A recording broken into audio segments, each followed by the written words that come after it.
Dans la nuit du jour 4 au jour 5, vendredi 20 mars, samedi 21 mars, dans ma chambre, à Strasbourg, dans mon rêve, au Soudan.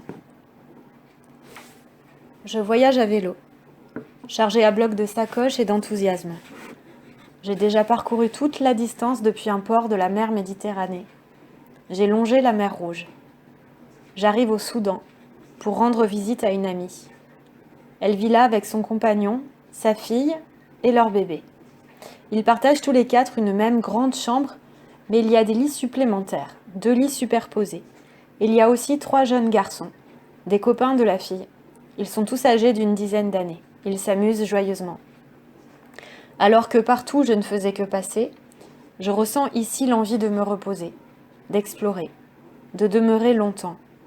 J'envisage même de trouver un emploi. Mon amie est éducatrice aussi. Elle m'a parlé d'un foyer pour enfants. Je décide d'aller le voir. Je suis une route qui grimpe une colline. Face à moi, un monument se dévoile doucement au fil de la pente. Un amphithéâtre, ou des arènes, ou un temple, qui me rappelle en même temps les arènes d'Arles et la Sagrada Familia, façade de la Nativité, mais en pierre noire. Le bâtiment est ancien, majestueux, monumental, et en même temps sculpté finement, enluminé, délicat, de la dentelle. Le contraste avec le bleu du ciel est saisissant. Je m'arrête. Ensuqué de soleil et de beauté. Là, juste à l'endroit précis où je peux encore embrasser l'ensemble d'un seul regard. Un petit garçon passe en courant. Je l'interpelle. Je lui demande si c'est bien la route qui mène au foyer. Justement, il y vit. Il m'indique que je dois continuer tout droit et disparaît. Sur son indication, j'avance vers ce monument qui grandit. Je me sens recouverte, avalée dans son ombre. Je le dépasse. Je m'en dégage. Au-delà, la colline se jette dans la mer. Le travail de l'érosion a fait son œuvre, grattant la roche de ses griffes puissantes. La falaise abrupte, déchiquetée, prisonnière éternelle de la versatilité des vagues dans leurs mouvements pendulaires, inexorables. C'est très beau. Je m'y suis perdue. J'ai dû passer à côté d'un chemin. Je reviens sur mes pas. Je vois un sentier qui descend, prend progressivement la forme d'un escalier, directement taillé dans la pierre de cette colline surprenante. Je continue. L'escalier se démultiplie et se prolonge en galerie abritant des ruelles. Une ville troglodyte.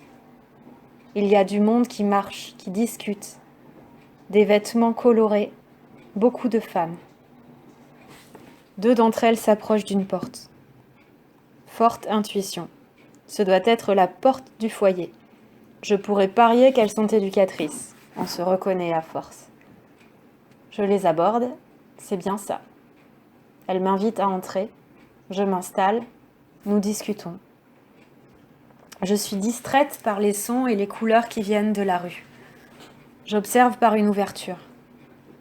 Ici, les femmes se ressemblent.